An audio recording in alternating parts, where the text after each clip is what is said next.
കഴിഞ്ഞ ഒരു വർഷമായി ഈ കൂടിക്കാഴ്ച നടന്നിട്ട്. പക്ഷെ ഒരു കൗതുകമുള്ള കാര്യം, ഈ കൂടിക്കാഴ്ചയ്ക്ക് 3 ദിവസം മുൻപാണ് ഈ കണ്ണൂരിൽ മൊറാഴയിലുള്ള ഇ.പി. ജയരാജന്റെ റിസോർട്ടിൽ ആദായ നികുതി വകുപ്പിന്റെ റെയ്ഡ് നടന്നതെന്നാണ്. ഈ കൂടിക്കാഴ്ചയ്ക്കും ആ റെയ്ഡിനും തമ്മിൽ എന്തെങ്കിലും ബന്ധമുണ്ടാകുമോ? അത് നമുക്ക് ഊഹിക്കാനേ പറ്റുകയുള്ളൂ. അതുകൊണ്ടാണ് ജയരാജനും ജാവേദ്കറും തമ്മിൽ കണ്ടത് എന്ന് വിചാരിക്കുന്നതിൽ അർത്ഥമില്ല. അതുമായി ഒരുപക്ഷെ ബന്ധം ഉണ്ടായിരിക്കാം, അല്ലെങ്കിൽ ബന്ധമില്ലായിരിക്കാം. പല നേതാക്കന്മാരെയും കേന്ദ്ര ഏജൻസികൾ വിടാതെ പിടികൂടുകയും വട്ടം വിട്ട് പറക്കുകയും ചെയ്യുന്നത് നമുക്കറിയാം. കേരളത്തിൽ മാത്രമല്ല, പല സംസ്ഥാനങ്ങളും അത് ചെയ്യുന്നുണ്ട്.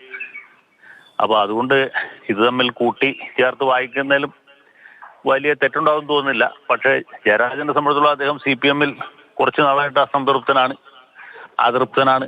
അദ്ദേഹത്തിന് അർഹിക്കുന്ന അംഗീകാരം പാർട്ടിയിൽ ലഭിക്കുന്നില്ല. അദ്ദേഹം ആഗ്രഹിച്ച രീതിയിലുള്ള സ്ഥാനമാനങ്ങൾ ലഭിക്കുന്നില്ല. അദ്ദേഹത്തിന്റെ സീനിയോറിറ്റി മറികടന്ന് മറ്റു പല നേതാക്കളെയും താക്കോൽ സ്ഥാനങ്ങളിൽ കൊണ്ടുവന്നു എന്നൊക്കെ ഒരു ആരോപണം, ഒരു സങ്കടം അദ്ദേഹത്തിനുണ്ട്. അത് അദ്ദേഹം പല ഘട്ടങ്ങളിലായിട്ട് പ്രകടിപ്പിക്കുകയും ചെയ്തിട്ടുണ്ട്. പ്രത്യേകിച്ച് MV Govindan master party secretary ആയതിനു ശേഷം പുള്ളി പല പ്രധാനപ്പെട്ട പരിപാടികളിലും പങ്കെടുക്കുന്നില്ല.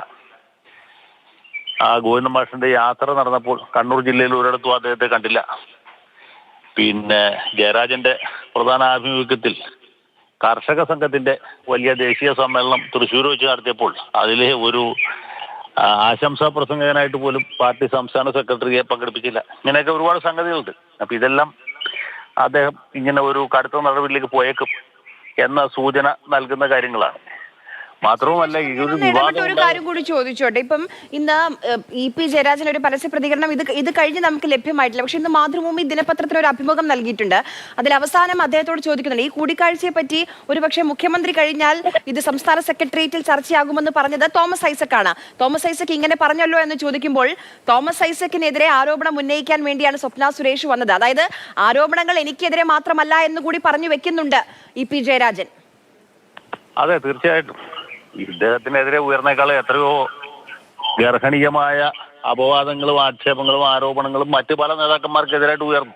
പലരും കളങ്കിതരായി, അല്ലെങ്കിൽ സ്ത്രീകളോട് അവമര്യാദയായി പെരുമാറി എന്ന രീതിയിലുള്ള പരാതി ഉണ്ടായിട്ട് പോലും ഒരു മാനനഷ്ടത്തിന് നോട്ടീസ് പോലും അയക്കാത്ത ആൾക്കാരാണ് ഇപ്പോൾ ജയരാജനെതിരായിട്ട് രംഗത്ത് വന്നിട്ടുള്ളത്. അപ്പോൾ ഇതിന്റെ ചേതോവികാരം വളരെ വ്യക്തമാണ്. പിണറായി വിജയന്റെ നല്ല പുസ്തകത്തിൽ നിന്ന് ജയരാജന്റെ പേര് വെട്ടി എന്ന ഒരു ധാരണയോ തെറ്റിദ്ധാരണയോ പലരുടെ ഇടയിലുണ്ട്.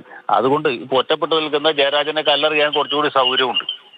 പിന്നെ ഇദ്ദേഹത്തെ ഒതുക്കുകയോ അല്ലെങ്കിൽ പാർശ്വവൽക്കരിക്കുകയോ ചെയ്തു കഴിഞ്ഞാൽ മറ്റ് സ്ഥാനമാനങ്ങൾ കിട്ടാൻ താല്പര്യം എടുത്തു നിൽക്കുന്ന ആളുകളുണ്ട്. അത് കണ്ണൂർ ജില്ലയിലുണ്ട്, കണ്ണൂർ ജില്ലയ്ക്ക് പുറത്തുമുണ്ട്. തോമസ് ഐസക്കിന്റെ പ്രസ്താവന നമ്മൾ ആ അർത്ഥത്തിൽ എടുത്താൽ മതി.